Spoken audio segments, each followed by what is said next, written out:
morning. Good morning. What's up? What's going on? How are you? Doing good. How you doing? Tired. I didn't sleep at all last night. Yeah, mine wasn't the greatest either. This is Michael Tubiak, and he is visually impaired. Mike suffers from a rare degenerative eye disease called retinitis pigmentosa. But if you look at his wall of accomplishments, you wouldn't know he's legally blind. Mike has competed in road races, obstacle courses, and marathons across the Northeast. He is also a black belt in martial arts. Simply put, he is unstoppable. I have a condition called retinitis pigmentosa. It's an eye disease that affects the cells in my eyes. It's basically my eyes are, the cells in my eyes are dying, but not because, of lack of oxygen, but so just the switches are getting turned off slowly. So every day I'm kind of losing a little more and more, a little more and more and more.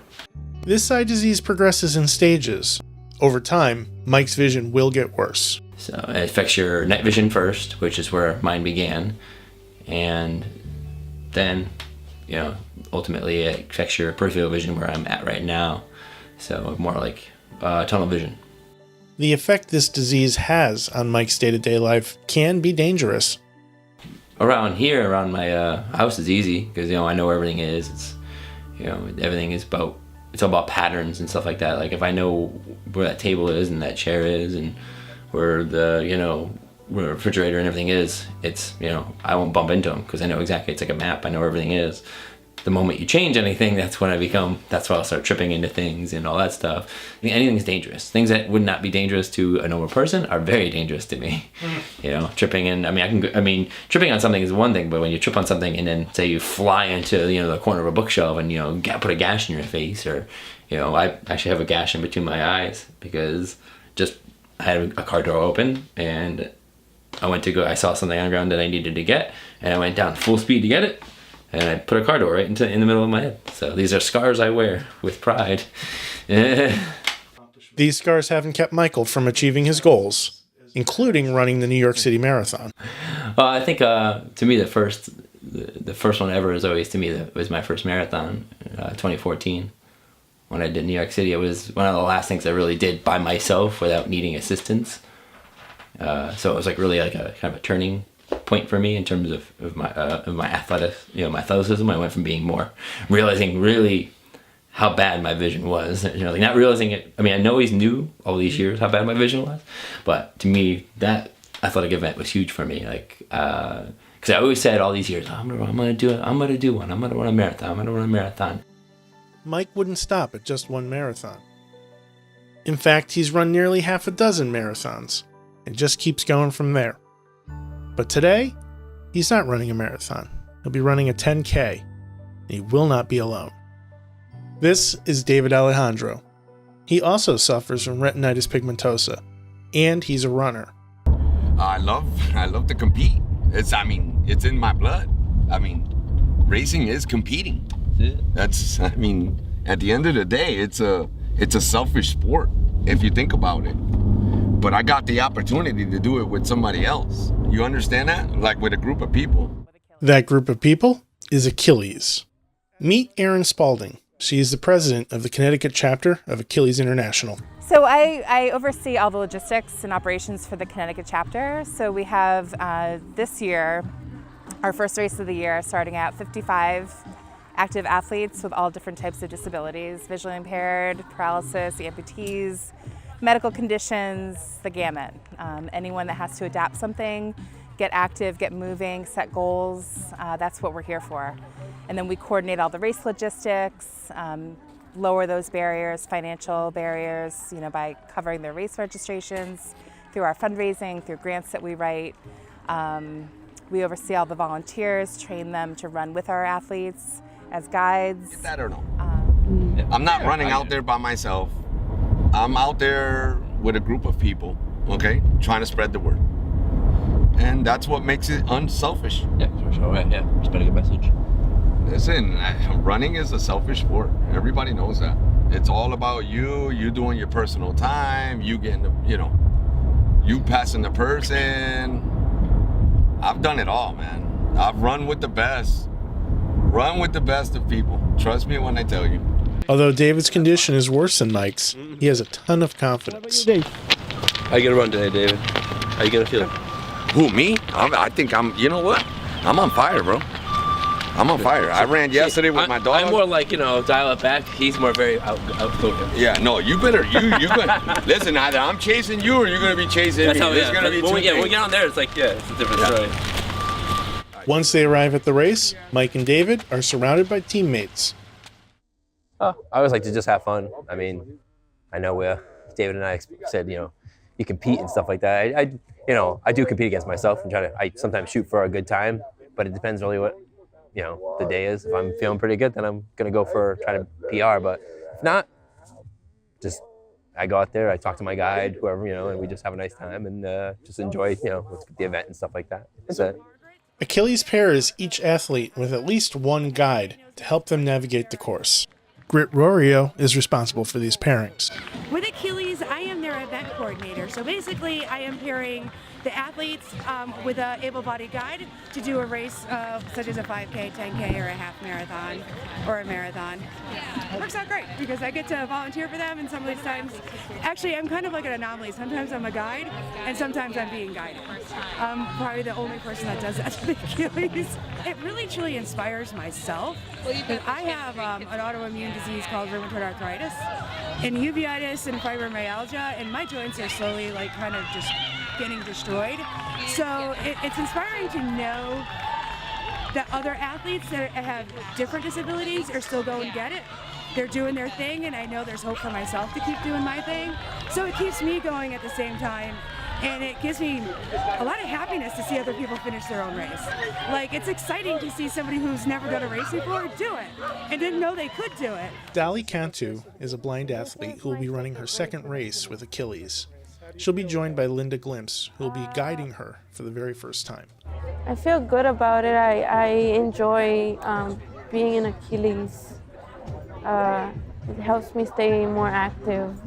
I typically do 5Ks, but I've never been a guide before, but I went through all the training and the orientation, and I'm pretty confident. It's my first time, so I'm a little nervous, and we already talked, and we were going to communicate throughout the race and see how it works out. So We'll be using the tether, so we'll be together at all times, and just for her to let me know where, what's in front of me, when to turn, and things like that, because I can't see at all. Linda isn't the only guide with concerns. Well, it's because the race isn't about you. A lot of the times you feel like you want to make sure that you feel like you're stronger than having to have to do your race yourself. You're giving your all, but you're kind of keeping your eye out for the athletes. So you're making sure whatever they need or whatever you think they're going to need, you try to stay on task for that, and you just make sure that they get through everything safely and have a good time. Today, Mike will be running with Harry McKinstry, a wheelchair athlete who is preparing for the Boston Marathon. In April, Harry spoke with WFSB Channel 3. Harry McKinstry has been an athlete his whole life. I love to compete. I love to push myself. At the age of 24, Harry suffered a brain injury while working for a construction company. A 2-ton beam landed on the back of his head, and he ended up in a coma for 3 months. But his hard work and perseverance over several years have qualified him to compete in the New York City Marathon twice, and now the Boston Marathon. We caught up with Harry during one of his training sessions at the Farmington Canal Trail.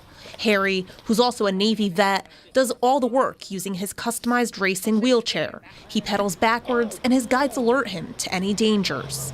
You would look at him and you go, oh, he's not doing 26 miles. You're kidding me. Yeah, actually, he beats us. He beats us up. Some of the long runs, we had to have him slow down. If I can do it with one leg, anybody can do it. These sorts of inspirational stories are not uncommon. I've had both of my knees replaced and revised, 8 surgeries, 4 on each knee. Yeah, I was told at 14 I'd never run in my lifetime, and at 44 I proved everyone wrong.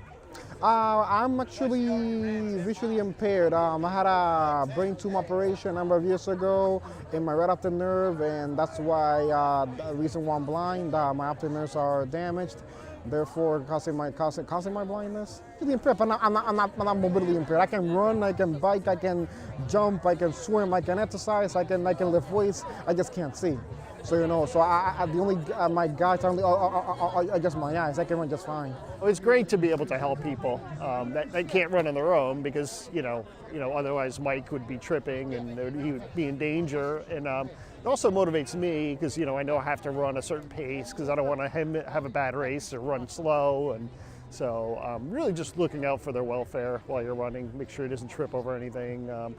Just keeping other runners away from him so they don't bump into him, because they don't realize he's blind a lot of times, and so they cut in front of him, which is potentially dangerous. So. I just hope I'm a good guide. I'm not sure what to expect. We had a little bit of training and a hands-on experience last Saturday, and I'm hoping that's prepared me. I'm a little nervous, but I'm sure I'm going to do fine. It's not long before the race is about to begin. We're fortunate again this year to have runners from Connecticut Special Olympics and from Achilles International, and some of these runners are running with tethers, blind runners, and running with special vehicles. So please give them plenty of room if you're running near them.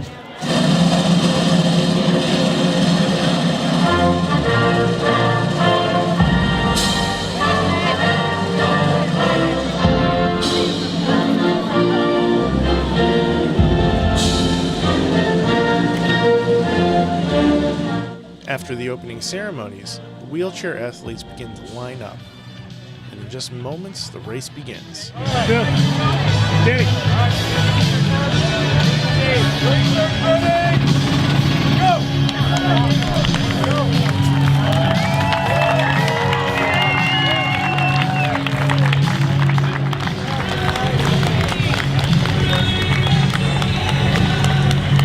After a short head start, the rest of the lineup gets ready to run.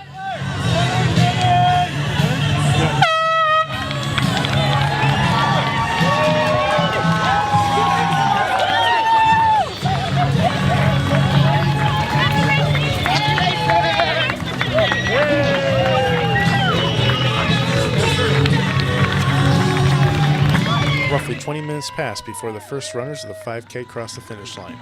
David Alejandro is among them. And one by one, Team Achilles finishes the race.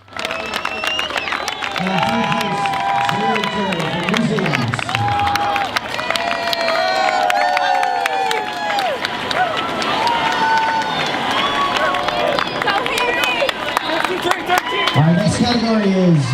But as Michael Tubiak crosses the finish line, he is alone. His guide, John Coppola, follows up shortly thereafter. Turns out that Mike decided to sprint for the finish. Didn't end up so well. I misjudged the curb. I was doing my sprint. I sprinted off on him at the end, and I went to go left, and there must have been a curb right next to me. I didn't realize that was there, so I just boom, went down. I was sprinting. So if I was running, it wouldn't have been as bad. I was sprinting, so I went right down. But got Rebecca. Story of my life. Back at the Achilles tent, it's not long before the others start helping Mike with his injury. Hey, get some alcohol packs. Let's put them on the All right, this is going to be cold or warm. You ready, Michael? Good. That's fine. You good? It's right. Feels really good. You good? Your hand, dude. What's up with your hand? You're bleeding on your hand. Yeah, I am. We are. We're getting there. And just like a real family, it's not long before the other Achilles members start joking with Mike. What happened, Michael? I wanted to see what it felt like to fall. Oh, dude. He slid into first base.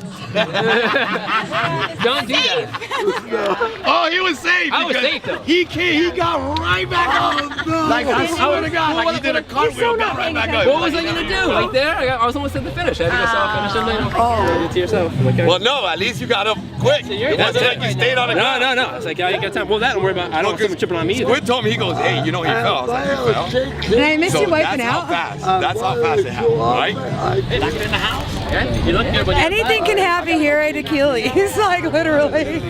This sort of positivity is infectious, and it comes through in every story.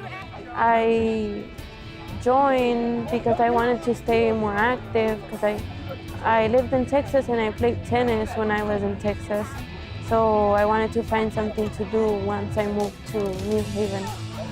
A lot of the times I've been running with sometimes like the same people over the past few years, so it's like a lot less running with friends. Achilles is a great way for those who have any kind of disability, either visually or physically, to have an opportunity to stay active and demonstrate to the community that you're able to do something once you put your heart into it, and with the proper accommodations and support, you can make it possible.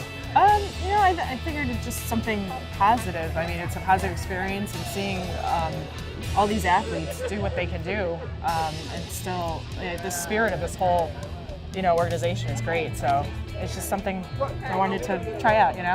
It's a second chance at life. I was told I'd never run.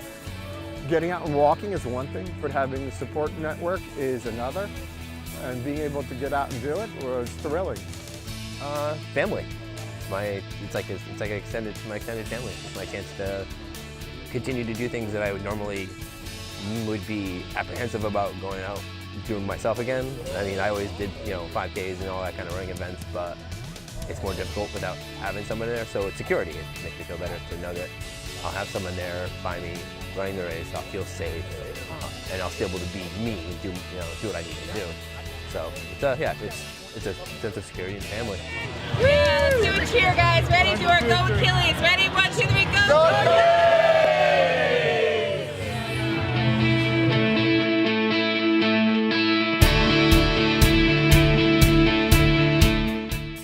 If there's anybody out there who might be interested in Achilles to work as a guide or as a volunteer, they can feel free to reach out to Aaron Spalding, Achilles chapter president in Connecticut, and she'll be happy to assist you and getting you more involved with Achilles.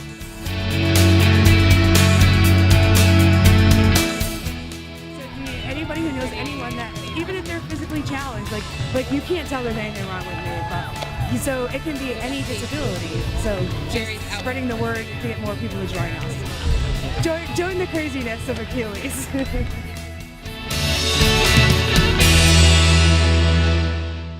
If you're thinking about joining Achilles, if you're a disabled athlete or wanting to guide someone, get involved, because we're always looking for people. So we have online registration on our website, so it's easy to sign up. We also go to different events throughout the year where we're visible, raising awareness. So if you don't see us in person, you can go on our website and fill out a membership form. It's easy to join, free, and the possibilities and the fun are endless.